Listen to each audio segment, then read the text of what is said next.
করছি। তোমার চিঠি হঠাৎ এই শীতের সকালে এক রাস উষ্ণতা বয়ে আনলো। পাতা ঝরে যাচ্ছে সামনের শালবনে, বিভাগী হচ্ছে ভোগী, রিক্ততার দিন আসছে সামনে।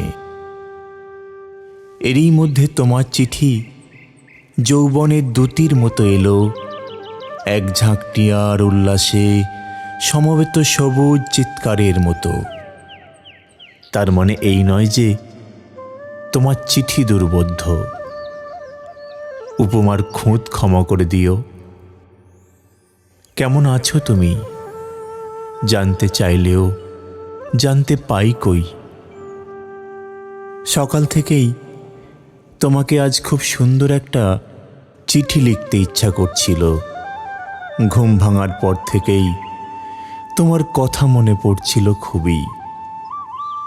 আজকে ঘুমও ভাঙল বড় এক চমকে।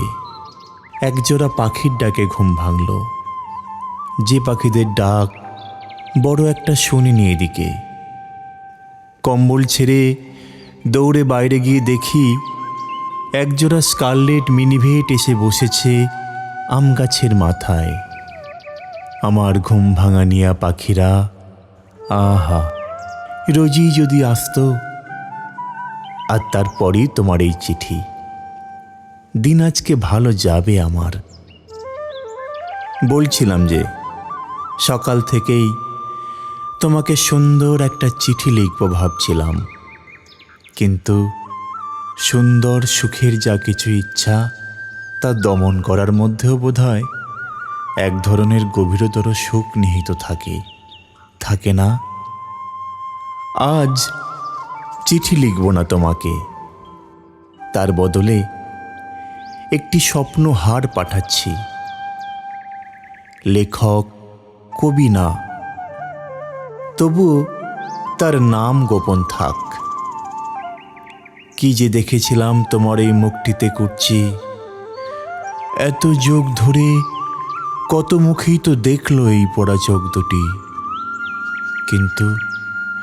কিন্তু এমন করে আর কোনো মুখেই তো আমার সর্বস্বকে চুম্বকের মতো আকর্ষণ করেনি। ভালো না বাসলেই ভালো, বড় কষ্ট গো ভালোবাসায়। ভালোবাসা তো কাউকে পরিকল্পনা করে বাসা যায় না, ভালোবাসা হয়ে যায়, ঘটে যায়। এই ঘটনা ঘটার অনেক আগের থেকেই মনের মধ্যে প্রেম পোকা কুড়তে থাকে। তারপর হঠাৎই এক সকালে এই দুঃখ সুখের ব্যাধি দুরারোগ্য ক্যান্সারের মতোই ধরা পড়ে। তখন আর কিছুই করার থাকে না। অমোঘ পরিণতির জন্যে অশেষ যন্ত্রণার সঙ্গে শুধু নীরব অপেক্ষা। তখন কেউ যেন কাউকে ভালো না বাসে। জীবনের সব প্রাপ্তিকে এই যে অপ্রাপ্তিতেই গড়িয়ে দেয়, তার সব কিছুই হঠাৎ মূল্যহীন হয়ে পড়ে। হুঁশ থাকলে এমন মূর্খামি কেউ কি করে বলো? সেজন্যে বোধহয় হুঁশের মানুষদের কপালে ভালোবাসা জোটে না। যারা হারাবার ভয় করে না কিছুতেই, একমাত্র তারাই ভালোবেসে সব হারাতে পারে। অথবা অন্য দিক দিয়ে দেখলে মনে হয় যা কিছুই সে পেয়েছিল বা তার ছিল, সেই সমস্ত কিছুকেই অর্থবাহী করে তোলে ভালোবাসা। যে ভালোবাসেনি তার জীবন বৃথা। তবুও বড় কষ্ট ভালোবাসায়। এমন মহাবোধ আর কি আছে? স্বপ্নহার তোমাকে পাঠাই।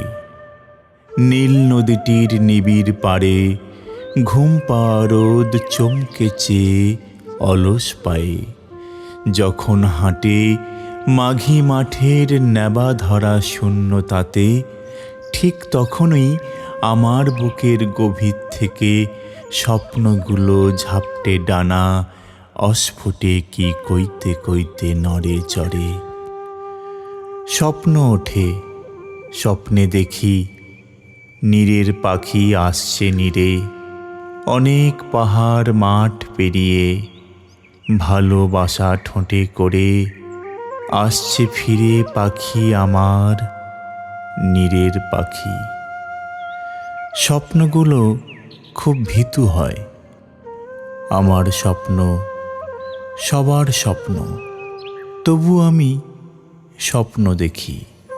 রূপের রাজা গুণের গুণীন, মুঠির মাঝে মুক্ত মলিন, সব পাখিদের মুগ্ধ করা মন্ত্র নিয়ে আসব ফিরে বারে বারে। আমার কিছু স্বপ্ন ছিল, স্বপ্ন দিয়ে মালা গাঁথি, স্বপ্নমালা। ছিপছিপে সেই মেয়ে, ছিপছিপে সে, শ্যামলা বরণ, পেঁয়াজ খসে শাড়ি, তার স্বপনপুরে বাড়ি, আমার সঙ্গে আড়ি। স্বপ্নে দেখা নারী, পেঁয়াজ খসে শাড়ির আঁচল, ঠোঁটের কোণে তিল, স্বপ্নমালায় গেঁথে গেল হরিণ চিতাচিল। স্বপ্নে আমি ভেবেছিলাম অনেক কিছুই, ভেবেছিলাম এটা করব সেটা করব, বাড়ি করব পাহাড় চূড়ায় স্বপ্ন এবং সুখের কুটো দিয়ে। পায়ের কাছে বইবে নদী, নারীর মতো সাধের নারী, বাধ্যতা আর নাব্যতাতে নীল। করছি, দেখি কি করতে পারি তোমার সাথে বেড়াতে যাবার। ইচ্ছে তো কত কিছুই করে, এই জীবনে কটি ইচ্ছে আর পূর্ণ হয় বলো, কারই বা হয়। এমনিতেই আমার অনেক কষ্ট, এমন করে ডাক পাঠিয়ে আর কষ্ট বাড়িও না। একা একা মজা করতেও বিবেকে লাগে, যার বিবেক বেঁচে থাকে তার সুখ মরে যায়। সুখী হওয়ার সহজ উপায় বিবেকহীন হওয়া। বিবেক বিবশ হলেই বাঁচি। ভালো থেকো, তোমার পৃথুদা।